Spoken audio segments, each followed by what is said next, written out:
자, 사기 열전이 이제 15번으로 완관됐습니다. 그래서 사기 열전을 가지고 이제 말씀을 나눠보고 있습니다. 제일 왼쪽부터 송희석 박사님 나오셨습니다. 최은태 선생님 나오셨습니다. 김명옥 교수님 나오셨습니다. 지난 2번에 걸쳐서 이제 사기 열전에 관해서 우리 학자와 어떤 관련이 있는가를 한번 이제 말씀을 했는데요. 이 사기 열전은 다양한 사람들이 시대도 다양하고 다양한 유형의 인물들이 있죠. 그중에 이제 이 독특한 인물들이 좀 있어요. 그래서 사마천이 왜 그런 열전을 썼는가 후대에 이제 유학자들로부터 이제 비판도 받기도 했죠.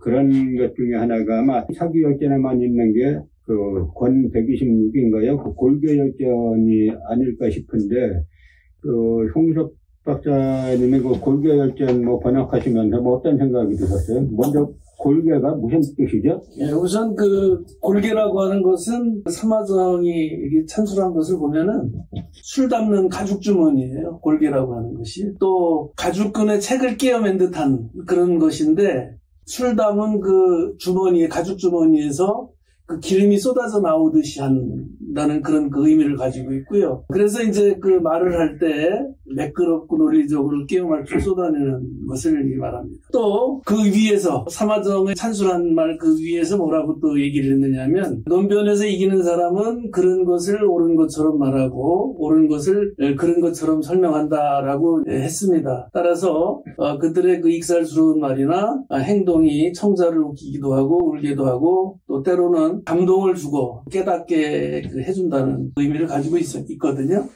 이제 이 말은 바로 돌제 골계라고 하는 그런 말에서 나왔는데, 이 말이 어디에서 나오느냐 하면 불원이라고 하는 사람이 쓴 시 복고에서 나오는 그런 말입니다. 그래서 이 돌제라고 하는 것은 돌이 부딪혀서 둥글둥글하게 된다는 그런 의미를 가지고 있거든요. 그런 의미에서 골계 열전을 생각을 하면 내용이 어떤 것이다라고 하는 것을 알 수 있지 않을까 생각합니다. 글자 자체를 보면 골자는 익살스럽다 그런 뜻이에요. 이제 개는 학문적으로는 옛것을 상고하다 또는 이제 헤아리다 그런 뜻인데, 결국 이렇게 보면 이제 말 잘하고 그런 이야기인데요. 골계 열전에 보면 나오는 인물들 중에 서문표라는 이름이 나오잖아요. 서문표하고 관련해서는 이제 하백이 나옵니다. 그래서 하백은 광주토대왕 능비에도 보면은 추모왕을 갖다가 하백의 외손이라고 나오잖아요. 그래서 이 하백의 실체에 대해서 우리가 공부를 해볼 필요가 있습니다. 김명옥 박사님이 동이족의 사화, 신화 또는 이제 건국사화 이런 부분을 갖다 연구한 분이기 때문에 여기서 나오는 골계열전의 서문표 이야기에 나오는 하백에 관해서도 좀 말씀을 하실 게 있을 것 같아요. 그 부분을 좀 말씀해 주시죠. 네. 먼저 서문표가 누구냐, 어느 시대에 살았느냐, 이제 요거가 먼저 선행돼야 될 것 같아서요. 서문표는 전국시대 이 나라 문후 때 행정 식물가입니다. 굉장히 행정적으로 뛰어났고요. 어떻게 해서 이러한 골계전에 수록되었을까라는 건데요. 사실 이 나라 문후가 계획을 해서 초기에 전국시대에 이제 나라를 부흥하게 만들었지 않습니까? 그때 이 문후는 여러 인재들을 등용을 하게 돼요. 그때 목이라든가 악양이라든가 이런 이제 군사 전문가도 있었고요. 경제통이었던 이의도 있었고요. 서문표 같은 경우는 행정의 달인이다 할 정도로 굉장히 뛰어난 그런 인물이었습니다. 이 서문표가 업당에 파견이 됐었거든요. 지금의 하북성의 임장현 정도 되는 곳인데요. 업당에 파견돼서 갔더니 백성들이 너무너무 괴로워하는 거예요. 그래서 왜 그렇게 괴로워하느냐라고 물어봤더니 하백의 아내를 취한 것 때문에 너무 괴롭습니다라고 하는 거예요. 왜 그러느냐 그랬더니 관리라든가 삼노라든가 이런 사람들이 세금을 너무 많이 걷어가지고 하백의 예쁜 여자들을 사가지고 패백을 주면서 하백한테 시집 보낸다는 거예요. 그렇게 시집 보내기 때문에 자기네들은 그렇게 가난하게 힘들게 산다라고 얘기를 합니다. 그래서 그러면 하백한테 시집 보낼 때 나도 좀 불러다오 라고 얘기를 해요. 하백이 시집 보내는 날이 되자 거기에는 삼노들도 있고 관리들도 있고 무당들 큰 무당이 있고, 그 다음 큰 무당 밑에 이제 10명의 제자들이 있거든요. 제자 무당들이 있는데, 이게 모여가지고 딱 하면서, 화백의 그 예쁜 딸들 많이 치장하고, 그 비단으로 싸갖고, 커다란 평상 같은 자리에다가, 거기에 앉혀가지고 이제 물에 띄우는 겁니다. 물에 띄우면 이게 처음에는 조금 뜨다가 가라앉는 거거든요. 그래서 한마디로 말하면, 인신공양을 하는 거죠. 인신공양을 하는 건데, 그날 인신공양을 바로 할 그쯤에 이렇게 얘기를 하죠. 잠깐, 이 여자는 너무 못생겼어. 그러니까 지금 큰 무당 네가 지금 화백한테 가가지고 다음날 날 잡아서 예쁜 섹시를 데려오겠다라고 말하고 와라 라고 하면서 큰 무당을 물에 빠뜨려 버립니다. 그래서 한참 기다려도 이 무당이 안 오는 거죠. 무당이 안 오니까는 그러면 제자들 보내죠. 네, 그래서 제자 네가 가. 그래서 또 제자들을 보냅니다. 한 3명의 무당들을 그렇게 보내고 나서 아무리 기다려도 안 오니까 무당이 가서 안 오네. 그럼 삼로 네가 가. 이렇게 되는 거죠. 그 다음에 이제 장로를 네. 보내잖아요. 네. 그 3명의 장로가 네. 있는데, 네. 장로를 갖다 가라고 또 이제 하니까. 이제 장로 1명을 또 보냈는데, 이제 안 오죠. 이제 그 다음에 이제 이게 분위기가 엄청나게 쌓여지는 거잖아요. 쌓여지는데, 그 다음에 또 장로를 보내려고 하니까, 모두 다 발발발 떨면서 잘못했다라고 하면서, 인신공양했던 제도가 없어졌다라고 하는 얘기인데요. 여기서 중요한 건 이제 화백이잖아요. 화백은 우리 고구려 건국신화에 이제 나옵니다. 그래서 화백의 건국신화에 나오는데 고주몽이 부여에서 내려올 때 뒤에는 막 군대가 쫓아오고 앞에서는 엄니대수가 있어서 또 굉장히 힘든 상황인데 이 고주몽이 나는 황천의 아들이요. 내 어머니는 화백의 딸이다라고 얘기를 하잖아요. 화백이 황하의 신이기 때문에 남한의 대다수의 학자들은 뭐라고 얘기하냐면 이 고구려 건국 신화가 바로 중국의 영향을 받아서 만들어졌다라고 얘기를 해요. 그런데 고구려 건국 신화는 아시다시피 우리 난생신화잖아요. 난생신화는 하늘에서 햇빛을 받거나 하늘에서 떨어뜨린 새를 먹고 태어난 어떤 사람이 나라를 건국한 이야기잖아요. 이러한 난생신화는 중국 학자들도 세계 학자들도 이 난생신화 동이족의 신화라고 다들 그렇게 얘기를 합니다.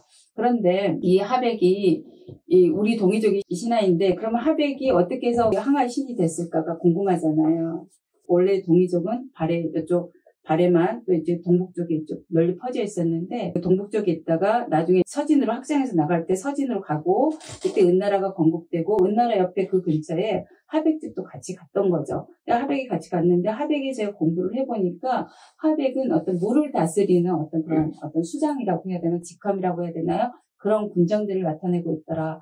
이 은나라가 멸망을 하니까 일부는 또 거기에 남아있고 일부는 동쪽으로 그 조상의 땅으로 오고 일부는 남쪽으로 남아가는데 일부가 남아있던 그 사람들이 토착화되면서 물을 다스렸던 그 수장의 이름 따서 마치 물의 신으로 만들었더라라는 것들을 제가 볼 수 있었어요. 그래서 일부 학자들이 그렇게 주장하는 것처럼 중국의 영향을 받아서 화백신이 우리 건국신화에 들어오는 것이 아니라 원래 우리 동이족의 신화였던 것이 중국의 항아신으로 토착화되더라라는 것들을 말씀드리고 싶습니다. 그래서 이 대목을 보면은 고구려 광교토대왕 등에 나오는 뭐 화백과 골교전에 나오는 화백과 이것들도 뭐 상관이 있다라는 걸 알 수가 있는데요. 그런 모순점들을 해결하는 방법이 뭐냐면 고구려 초기 도읍지가 홀금 골성 이렇게 나오잖아요. 그 홀금 골성이 어딘가라는 거를 찾아야 이 부분이 해결이 되는데 지금은 그 홀금 골성을 어디라고 하냐면 지금의 환인의 오녀산성을 갖다 이야기합니다. 그런데 환인의 오녀산성 저희가 답사 가봤지만 건국하면서 그 산꼭대기에다가 걸어가기도 엄청 힘든데 건국하면서 청 내려와서 그 산꼭대기로 도읍으로 삼으면 바로 망해요. 건국은 상당히 기운이 있어야 되는 건데 그리고 또 환인이라든지 지금의 집안이라든지 하는 데서는 서기 2, 3세기 때에 유물이 나온 적이 없어요. 그러니까 이쪽이 아니고 고구려의 건국지는 지금 추정하는 것들보다 뭐 환인이라고 하는 거 다 일본인 식민학자들이 한 거 그냥 따라가는 겁니다. 사실 고구려 건국지는 우리가 생각한 것보다 훨씬 더 서쪽으로 와야 된다. 그래야 이제 모든 모순점이 해결된다라고 생각하는데, 뭐, 그 부분 고구려 건국지에 관해서, 뭐, 최원태 선생님이 국토부 공부를 좀 하셨으니까, 어떻게 생각하세요, 그 부분? 저도 이 고구려 건국 홀승골승 졸본이라고 하는 데는 지금 저기 오녀산성이나 환인현 그쪽, 그 지반현 그쪽으로 보지는 않습니다. 지금 왜 그러냐면 그러니까 여러 가지 정황상 박지원이가 열할기를 쓰면서 청나라 북경으로 가면서도 얘기한 게 있어요. 이제 유화를 건너서 거기 이제 의무여산을 지날 때 여기가 이제 이 고구려의 건국지다. 그리고 우리 삼국사기에 보면은 지리지에 나와요, 그게. 정확한 건 아니지만 김우식도 그 지금 의무여산 주변, 지금 따지면은 요하의 이제 서쪽이 되는 거죠. 거기를 고구려의 처음 도읍지인 홀순골송으로 보지 않느냐, 이게 나옵니다. 저도 그래서 그쪽 부분으로 고구려의 첫 도읍이 됐다, 그렇게 생각하고 있습니다. 네. 그렇게 보면은 고구려가 초기에 그 모본왕 때 어양상국 우북평 태원까지 공격을 했잖아요. 그 태원은 지금의 산사령의 그 성도인데 지금 고구려가 환인에 있다 그러면 그 멀리까지 갈 이유가 전혀 없는 거죠. 그리고 또 태조왕 때 그 요서 지역에 10개 성을 쌓아가지고 지켰다라고 하죠. 그러니까 고구려의 강역을 지금의 요동, 현재 연왕성 요하를 건너지 못한 걸로 하고 있는데, 그거는 여러 기록들 보면 다 말도 안 되는 이야기들이에요. 특히 또 하나 얘가 뭐냐면, 그 수나라, 당나라가 고구려를 침공할 때 탁군이라는 데서 모이잖아요. 탁군이 어디냐면 북경의 남쪽이죠. 북경의 서남쪽인데, 거기에서 지금의 요하까지 오려면 오다가 힘들어가지고 다 전투하기 전에 지쳐서 끝나는 거죠. 사기도 이 번역하고 주석을 단 이유가 우리 관점으로 보되 역사학의 장점이다, 단점은 뭐냐면 사료 갖고 해야 되는 거예요. 원사료로 바라보면은 이 사기 열전의 세계에도 우리 역사와 밀접한 이야기가 뭐 대단히 많다. 골비열전뿐만 아니라 앞으로 이야기를 더 나누겠습니다만 상당히 우리 역사와 밀접한 관련이 있는 것들이 많다라는 걸 다시 한번 이제 확인을 한 기회였습니다. 오늘은 뭐 골비열전을 이야기했는데 하다가 보니까 뭐 처음에 예상했던 건 아닌데 뭐 고구려 건국기까지 이제 이야기가 진행이 됐습니다. 오늘은 여기에서 일단은 이제 마치고요. 다음에 다시 이제 서기에 나오는 보다 이제 흥미롭고 재미있고, 그 다음에 아주 이제 인상 깊은 그런 인물들에 대해서 다시 한번 만나서 말씀을 나눠보겠습니다.